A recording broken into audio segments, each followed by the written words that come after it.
Bueno, buenos días.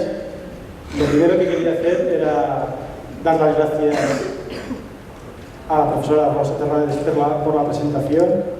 Quería dar las gracias en general a los organizadores por haber pensado en mí. Estoy encantado de estar aquí. Como todo el mundo, supongo que venir a un encuentro como este, a mitad de curso, te supone un esfuerzo, pero es mucho más lo que recibes siempre que lo que tienes que poner en este tipo de ocasiones. Por lo tanto, muchas gracias y espero que mi contribución sirva sobre todo para generar reflexión. Creo que en el campo de la cooperación no hay recetas, no hay tampoco soluciones establecidas y hay menos consenso del que parece muchas veces. El campo de la cooperación universitaria y el desarrollo es algo distinto, pero diría que en este sentido pasa lo mismo. Hay mucho por pensar, hay mucho por reflexionar, hay mucho por revisar y hay mucho por aprender. De hecho, este es el espíritu de mi presentación.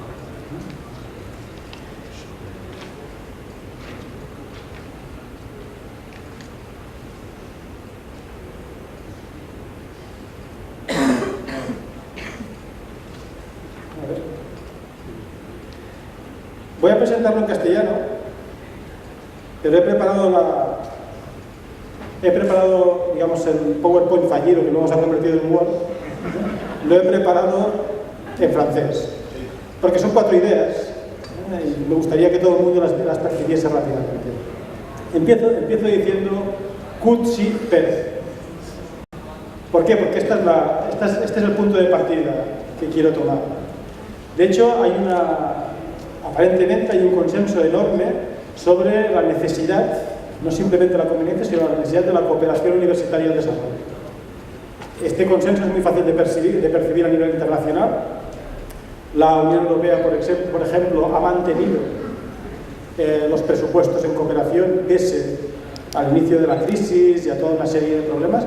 Ha cambiado la estructura, pero ha mantenido el conjunto del esfuerzo económico. Muchos países europeos también lo han hecho.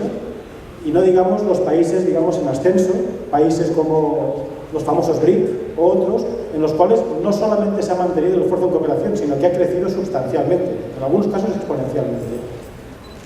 Con esto quiero decir que en principio la cooperación tiene un largo camino por delante.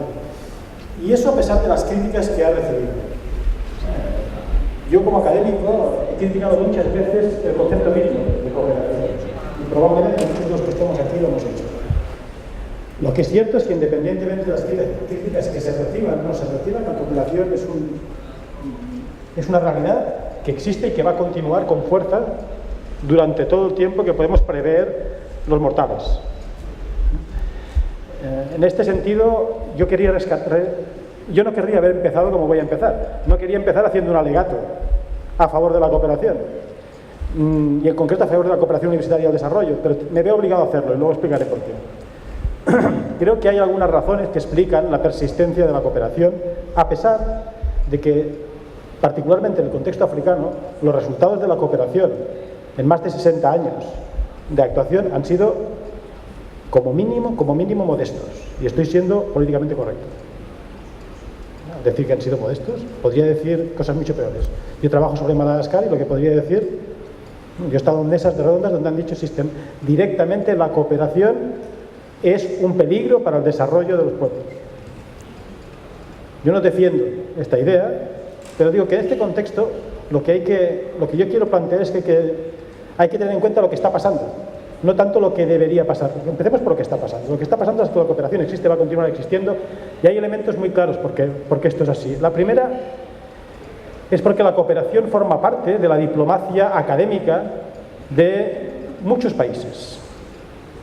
Y la diplomacia académica es una de las formas de introducirse y de relacionarse con otras sociedades más poderosa y más transversal que existen. Con muchas finalidades, con muchas diversidades, no voy a entrar en ese campo, pero muchos países han apostado por esto. La otra razón es que el desarrollo nació como una idea, lo que ahora llaman una idea win-win. Todas las partes implicadas deben ganar para que el desarrollo funcione y el instrumento para generar desarrollo a nivel internacional era la cooperación, que era el trabajo entre iguales. esto continúa siendo una idea fuerte y continúa siendo una idea que además funciona, bien o mal, pero funciona. Y finalmente hay otro elemento que me parece muy importante también a resaltar, y es que la cooperación continúa siendo un vehículo muy importante de movilización ideológica. Es capaz de aglutinar eso que a veces despectivamente podemos llamar buenos sentimientos o buenas voluntades, pero también eso que en términos mucho más positivos vamos a llamar solidaridad, o vamos a llamar, incluso ayer creo que yo no estuve, pero me dijeron que acabaron hablando de amor. Pues la palabra cooperación evoca una cosa y la otra. Y no hay que olvidar esto. Yo creo que son tres aspectos importantes. Ahora, ¿qué es lo que pasa? Fijaos que aquí he puesto el mundo de la cooperación continúa. El segundo punto que quiero destacar es que esa continuación, sin embargo, no es una continuación automática. La investigación relacionada con la cooperación es una obligación. ¿Por qué es una obligación? Porque los modelos de desarrollo han funcionado mal. Y le podríamos a esto darle vueltas. Pero me parece, y luego si queréis lo hablamos, pero me parece que es una cosa bastante evidente. En principio el desarrollo tenía que ser un proceso de aumento del bienestar de las poblaciones, de la mayor cantidad posible de personas. Es la traslación de la ideología utilitarista a la utilitarista en el mejor sentido de la palabra, el mejor Stuart Mill. No quiero discutir sobre Stuart Mill, pero en este sentido al escenario internacional. ¿Qué es lo que ha ocurrido? Bueno, los resultados, supuestamente, con una cantidad de conocimientos y de medios que nunca en la historia de la humanidad se habían aplicado en este sentido, han sido, en algunos casos, muy mediocres, y en algunos casos, y en el caso de África es bastante claro, en algunas de estas décadas del desarrollo se han producido algunos puntos álgidos en el sufrimiento de los pueblos africanos, muy superiores probablemente a periodos anteriores, incluso anteriores a la colonización, sin ninguna duda. Los años 90 en África dan para pensar. ¿Qué ocurre? Es evidente que la cooperación es interesante, es evidente que los pueblos están interesados en la cooperación, estoy hablando en África y en España en este caso, pero también es evidente que hay que revisar lo que se está haciendo. Es evidente que hay que aprender de lo que se ha hecho mal y que la historia nos puede enseñar mucho. Esto es bastante claro. Por tanto, ¿qué ocurre? Que si combinas estos dos elementos, tienes que la cooperación universitaria y el desarrollo se convierte en una necesidad. Porque en la mayor parte de los países africanos y en España, los grandes agentes de investigación están en las universidades.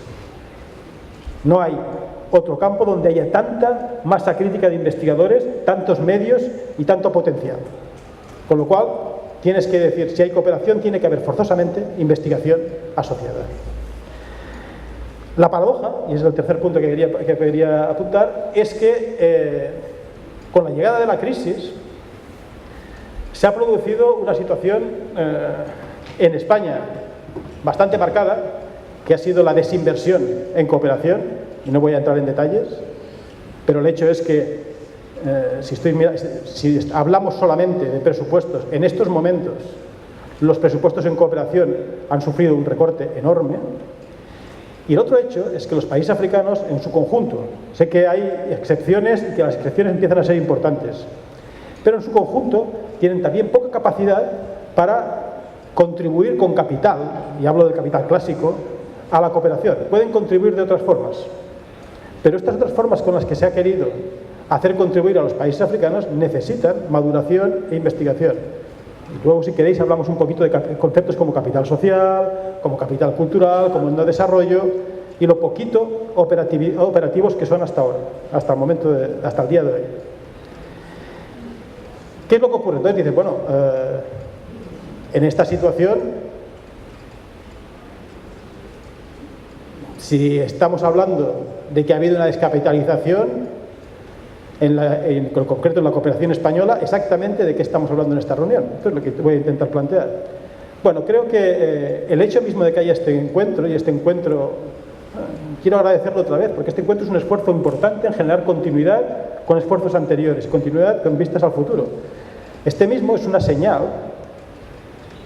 de que la contradicción entre las declaraciones que son a favor de la cooperación y las acciones que son en contra de los presupuestos de la cooperación no responden a una especie de hipocresía política, sino responden a una, si tú quieres, en un cierto momento, yo diría básicamente una incapacidad de gestionarlo de otra manera, pero sabiendo que el potencial hay. Hay muchas, hay decenas, hay centenas de proyectos de cooperación con investigación asociada en marcha entre África y España. En septiembre yo estuve en una reunión de la ECID por la Agenda Post-2015. Claro, tú tenías la impresión, están diciendo una cosa y va a pasar otra.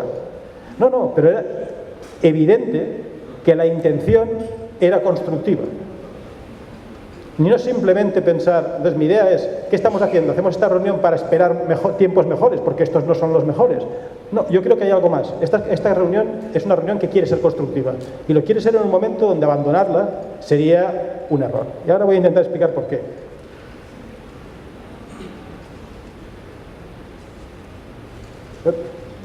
He saltado demasiado.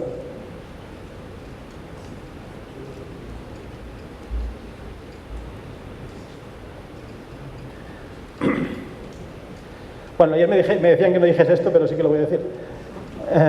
Claro, la pregunta, a ver, ¿por qué España quiere cooperar con África? Es evidente. No tiene, podemos comentarlo, pero tenemos frontera, tenemos intereses, es un mercado y una sociedad abierta potencialmente. Me parece que no hay demasiada... La pregunta es ¿por qué África va a querer cooperar con España si en España no hay una insistencia en este momento en la cooperación internacional? Y si además es un tema que socialmente genera, no diré polémica exactamente, pero genera incomprensiones. Voy a dar algunas pistas de por qué a mí me parece que es interesante. La primera evidente es la proximidad geográfica. Si los intereses de España son claros, también lo son los de muchos países africanos. Y digamos, la plasmación más clara de todo esto serían las migraciones. En España hay muchos africanos viviendo, son comunidades extraordinariamente activas que están cambiando el panorama social de la...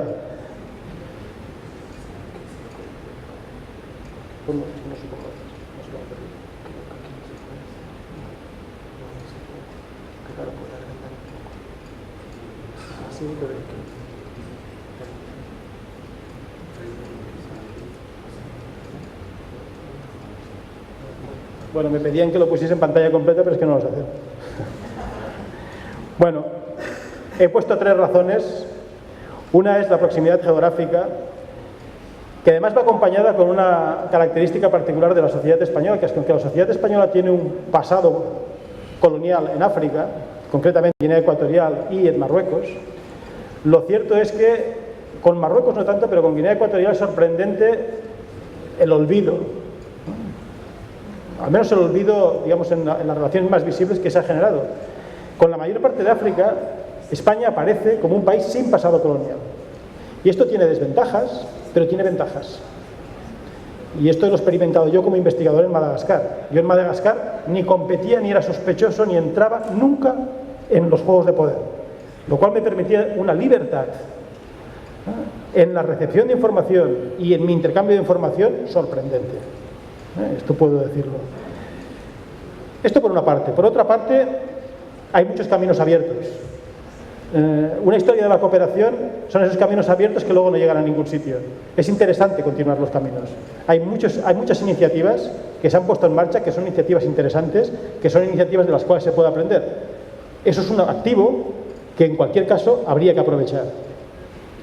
Creo que además en estos activos aparece una cuestión que me parece fundamental. En mi experiencia con África ha sido muy importante, y es que se han generado núcleos personales, sobre todo de investigadores afroespañoles, equipos afroespañoles, que son muy fuertes, con lo cual pueden tirar del carro en situaciones extraordinariamente precarias.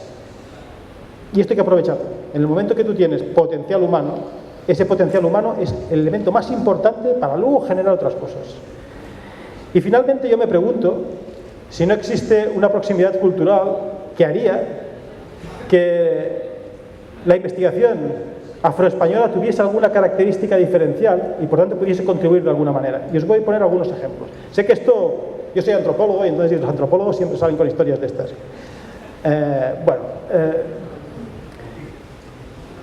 Algunas similitudes son de lo más tonto, que las repiten, pero son de lo más tonto. El clima.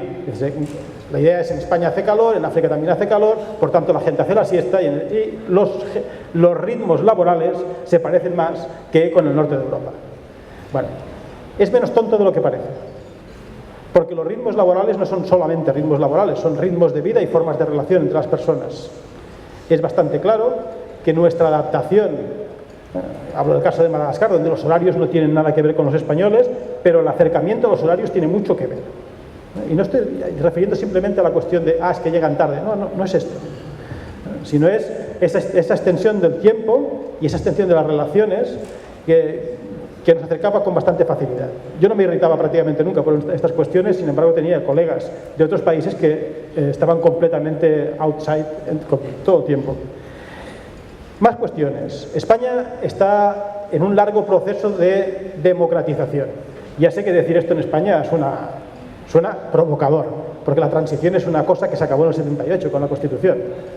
Bueno, yo creo que hay muchos indicios de que la construcción de una cultura democrática es un proceso largo, que además ahora nos estamos planteando cosas muy interesantes, y en este sentido compartimos con muchos países africanos un trayecto en el cual la democratización es relativamente cercana. Yo llegué a Madagascar por primera vez en el 91, en pleno, después de un movimiento que se conoció como la Marcha de la Libertad, y plena democratización. Empezaba la democratización. El proceso continúa hasta la actualidad. Creo que ahí hay muchas cosas que compartir, no solamente que enseñar. El problema es que se ha creído que nosotros podíamos enseñar. Digo, no, nuestro proceso de democratización también es cercano, no es muy lejano. Podemos intercambiar información, pero para eso nos tenemos que conocer bien, y eso implica investigación. Otro ejemplo que os quiero poner, y no pondré más, hay muchos, podríamos ir poniendo. La estructura de las relaciones personales. Es cierto que en África una cosa que te llama extraordinariamente la atención es que todo eso que llamamos informal está extraordinariamente formalizado.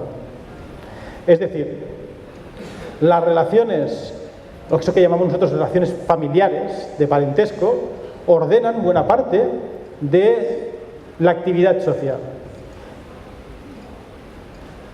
Bueno, os cuento para que veáis las relaciones. En España esto no es tan fuerte. Una palabra que utilizamos antropólogos y que es muy discutible, que es la palabra clan. Los clanes no existen en España. En España hay parentelas. Esto es diferente. Pero la idea de familia extensa es muy importante en España. Yo cuando estaba en Madagascar la primera vez, con muy pocos medios, pues de vez en cuando iba a comer a casa de unos antropólogos suizos, que eran como si fuesen mis padres. Me daban de comer, pues si tenía ganas de llorar, lloraba, si había tenido una crisis de paludismo, pues descansaba allí. Bueno, los conocía ellos, conocía a la gente que trabajaba con ellos. Con el tiempo, Shirin, que era una antropóloga, me empezó a hablar de lo complejas y extrañas que eran las sociedades malgaches, y lo que me explicó, os digo, insisto en esta anécdota porque me parece que es ilustrativa. Ella me dijo: yo me he hecho amiga, lo resumo, me he hecho amiga de la chica que trabajaba para mí de cocinera, porque ahora trabaja conmigo como colaboradora en el trabajo de campo. La hacía de intérprete, y no solamente intérprete lingüístico, sino también cultural. Y ella estudiaba los cultos de posesión. ¿Qué ocurrió? Al trabajar con ella, se hicieron amigas. Dejó de ser una empleada para ser una amiga. Y ella me dijo: esto no es extraño, lo que es extraño es que desde que ha pasado esto tengo problemas con los jardineros. Con esto me explicó toda una teoría sobre las sociedades densas, denso lo dije yo, las sociedades densas y las sociedades menos densas. Y yo hubo un momento que le dije: pero vamos a ver, Shirin, dice, estos son celos. Dice, en la sociedad española la gente tiene celos de los amigos, tiene celos de los que trabajan con ellos. Dices, la relación, lo que pasa es que vosotros vivís en una sociedad en la cual cada familia es un pequeño reino, y donde además sois capaces incluso de borraros de la iglesia a la cual pertenecéis. Nosotros no podemos borrarnos. Dices, casi nadie se lo piensa, pero cuando vas a borrarte no te dejan. Vivís en sociedades menos, donde el elemento individualista es más fuerte que en nuestro caso. Eso me hacía a mí más fácil entender lo que estaba pasando en Madagascar. No es suficiente con decir lo que he dicho, la cosa es más compleja, pero creo que hay puntos de conexión que pueden ser interesantes. Dicho esto, me gustaría hacer un comentario. Entonces, ¿qué hacer sin financiación? He puesto sin financiación sin comillas, porque no hay que renunciar a la financiación, porque además la financiación no es cero. Porque de hecho hay que generar el convencimiento de que esa financiación es necesaria. Pero es interesante saber que sin financiación se pueden hacer una gran cantidad de cosas y de hecho es posible que esas cosas tengan más peso y sean más dinamizadoras y más desencadenantes de procesos posteriores que simplemente la asignación de presupuestos, que ha sido uno de los errores de la cooperación. Ya sabéis que para las agencias de cooperación muchas veces lo más importante no es en qué se gasta, sino el hecho de gastar el presupuesto que se tiene. A final de año haber acabado con el porcentaje que había que gastar. Y eso ha generado problemas gordos. Por lo tanto, primero hay que pensar qué se puede hacer juntos y luego ver cómo. Yo creo que hay una parte importante que es la optimización de las realidades. Las realidades que ya existen se pueden optimizar. ¿Eso qué quiere decir? Que se pueden, sin mayor inversión presupuestaria, se pueden mejorar mucho los procedimientos. Hemos aprendido mucho. Como ha dicho Terry,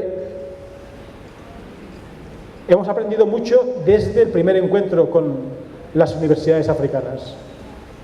A raíz de los encuentros y a raíz de la experiencia de muchos investigadores paralelos a estos encuentros.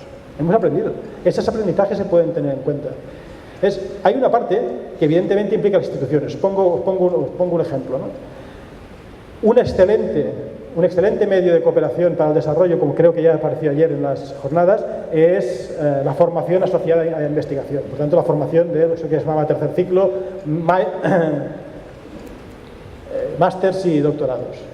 Yo participo en un máster, Culturas y Desarrollo en África, que se creó y se diseñó al mismo tiempo entre universidades catalanas, la Universidad Cheikh Anta Diop de Senegal, la Universidad de Yaoundé 1 de Camerún y la Universidad de Antananarivo en Madagascar. De tal forma que con el mismo plan de estudio diseñado conjuntamente se quería llevar a cabo y se está llevando a cabo este proyecto. Nos cogió la crisis en medio, os podéis imaginar, los presupuestos que teníamos pensados para hacer este tipo desaparecieron completamente. ¿Qué ha ocurrido? Bueno, algunas cosas han funcionado bien y otras han funcionado peor. Pero hemos mantenido una interacción que creo que es potencialmente muy útil. Porque nuestra idea era generar un proceso de formación común asociado a la investigación que permitiese que los estudiantes malgaches, senegaleses, cameruneses y españoles pudiesen formar equipos ya al nivel de formación. No hemos llegado a hacer esto, pero sí que hemos familiarizado los equipos y evidentemente al profesorado que ya se conocía. ¿Qué ocurre? En este proceso hay toda una cantidad de aspectos administrativos que podríamos mejorar sin ningún problema en las universidades africanas y en las universidades españolas. Si el Estado se toma seriamente la cooperación universitaria y el desarrollo, no hace falta poner dinero, pero a lo mejor sí que hace falta renunciar a una parte del dinero. Estoy hablando de renunciar a ciertos reconocimientos de créditos, de renunciar a ciertos procesos de tramitación extraordinariamente lentos que acaban desanimando a los participantes en cualquier tipo de proceso. Por ahí podemos hacer mucho. Y no hace falta ir al ministerio, se puede empezar en nuestras propias universidades. Sabemos lo que hay que hacer. Si se nos escucha, podemos llegar a acuerdos. ¿Acuerdos con quién?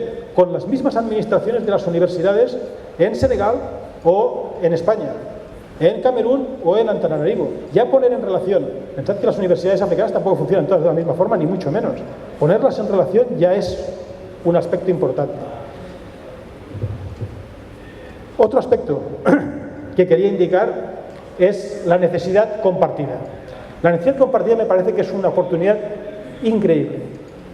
Es decir, nos necesitamos mutuamente y además estamos en una situación de precariedad presupuestaria compartida.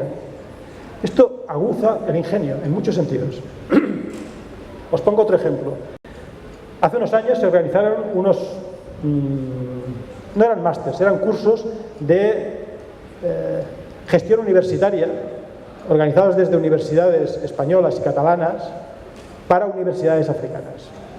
Yo ya dije que el modelo no era bueno, pero bueno, tampoco es que fuese un experto en gestión universitaria, simplemente me parecía que eran modelos tan administrativamente distintos que la posibilidad de generar nuevo conocimiento partía por un modelo bidireccional y no unidireccional. No es decir, nosotros conocemos cómo se gestionan las empresas, cómo se gestionan los proyectos y os lo vamos a enseñar. No, porque eso, lo que vas a querer aplicar, yo conozco muy bien las universidades malgaches, no se va a poder aplicar en las universidades malgaches. Sin embargo, los malgaches sabían mucho sobre cómo gestionar proyectos en situaciones de crisis extremas. O sea, sacaron adelante el máster de Culturas y Desarrollo en medio de una huelga general, con las ayudas de la Unión Europea completamente bloqueadas, pusieron el máster y sacaron una generación de un máster de 2 años. Ahí había una lección para nuestros propios gestores interesante.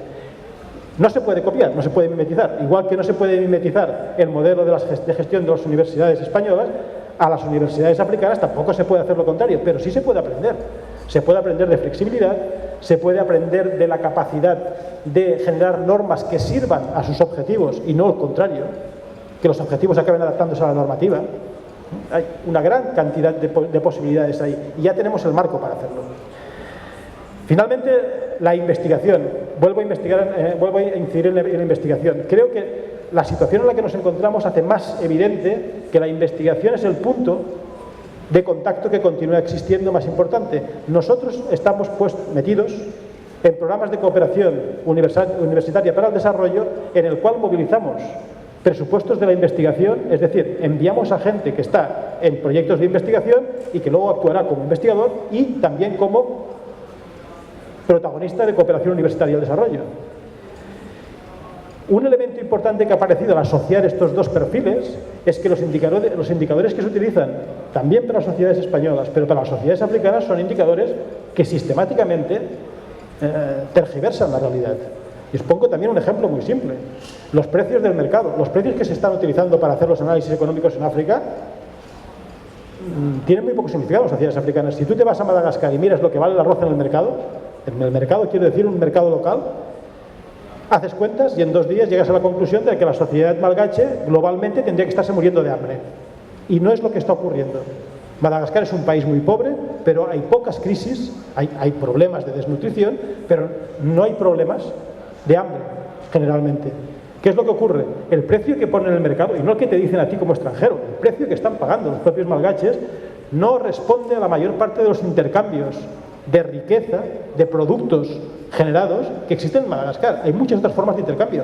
Si no, la gente, si tuviese que comprar forzosamente el arroz en el mercado, no podría vivir. Y viven, generan estrategias, tienen iniciativa, con lo cual, ¿qué ocurre? Hay que producir nuevos indicadores y eso solamente se puede hacer desde la investigación. Si los indicadores se refieren, por ejemplo, al desarrollo político, que ha sido uno de mis temas de investigación, ahí la cosa es aún más evidente. Tenemos unos problemas enormes para entender la evolución política de las sociedades africanas.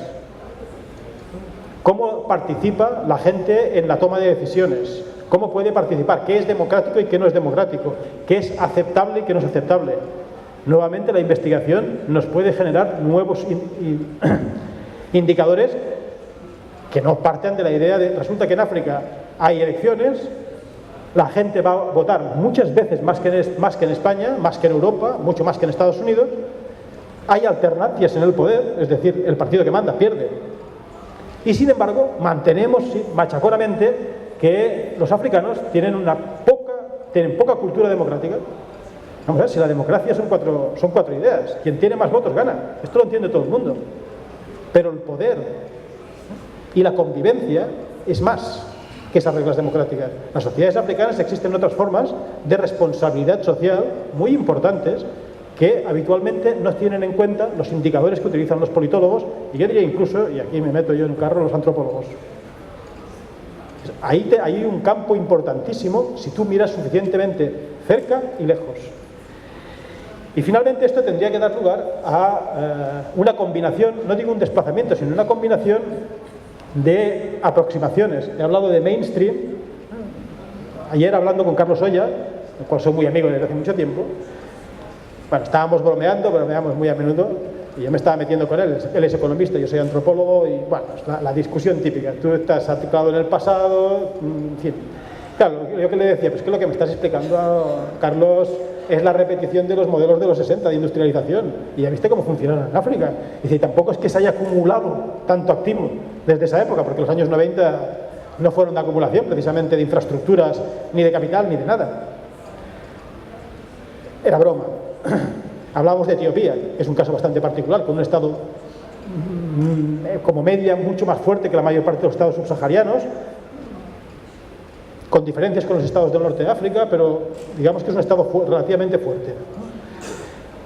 Lo cierto es que a la conclusión que llegamos entre las bromas es que había que mirar las cosas de cerca y de lejos, que es verdad que existían modelos de desarrollo que se habían experimentado en las sociedades occidentales y que eran inspiradores, pero también es verdad que el mimetismo no ha funcionado y por tanto hay que mirar también a otros sitios, no dejar de mirar. Estos modelos no desaparecen, de hecho, por mucho que dejes de mirarlos continuarán existiendo, pero hay que mirar otras posibilidades, cómo se soluciona la vida las personas, y ahí vamos a encontrar pistas interesantes.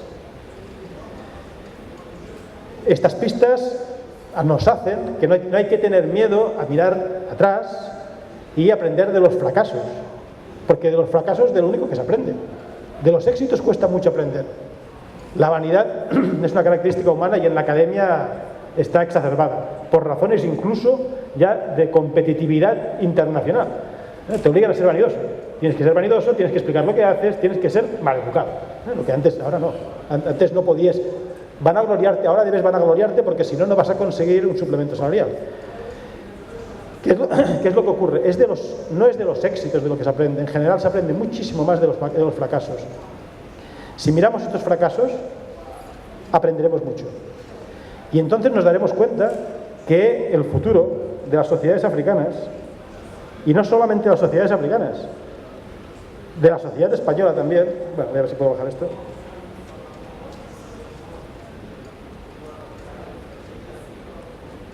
A ver. Ahí. El futuro, yo considero que el futuro generará esperanza cuando lo consideramos un futuro abierto. Es decir, nosotros, en tanto que científicos o con pretensiones científicas, ya sé que yo soy de ciencias sociales y en ciencias sociales tenemos un problemilla con la cuestión de la aplicación del método científico, pero es un referente importante, yo no lo abandonaría. Tengo compañeros que lo han abandonado completamente. Hablan de ciencias interpretativas, hablan tan poco científicas como las ciencias exactas. Pero yo creo que la ciencia ha generado tantas utilidades y tantas posibilidades de revisión y de contrastación que es un modelo indiscutible. Por tanto, la ciencia tiene la obligación de intentar prever, pero intentar prever no quiere decir dar por supuesto. El problema en el mundo del desarrollo ha sido durante mucho tiempo que se ha dado por supuesto hacia dónde había que ir. Y a medida que más sabemos, esto parece cada vez más claro, menos claro. No solamente para África, también para España. No es tan evidente cuál debe ser nuestro modelo político. Cómo debemos acabar de cuajar la convivencia en común, en muchos sentidos. En el momento en que ese futuro sea más abierto, y creo que esto es una oportunidad también entre África y España, porque hay una reflexión muy común en este momento, en la sociedad española y en muchas sociedades africanas. En ese momento que veamos el futuro como más abierto, la esperanza será mucho más fuerte. Ya está, espero no haberlos aburrido y luego comentamos. Muchas gracias.